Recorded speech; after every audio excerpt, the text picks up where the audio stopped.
आप सभी का हमारे एक नई वीडियो के अंदर। आप कैसे हो? होप आप सब अच्छे होंगे।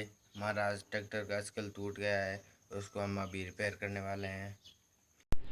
अपने ट्रैक्टर का स्कल टूट गया है आगे से। हमने अब क्या बात खोल के रखा है, क्योंकि हम यहाँ से टूट गया है स्कल। हम टेस्ट ड्राइव करने के लिए डाल में डला रहे थे, तभी अनकंट्रोल हो गया इसका, और ये रहा स्कल टूट गया यहाँ से। और पिछला स्कल हमने सेट कर दिया है, और सपोर्ट यहाँ से एक जोड़नी है, और यहाँ से इंजन से कनेक्ट कर दिए हमने। रात भी हो गई ये काम करते करते।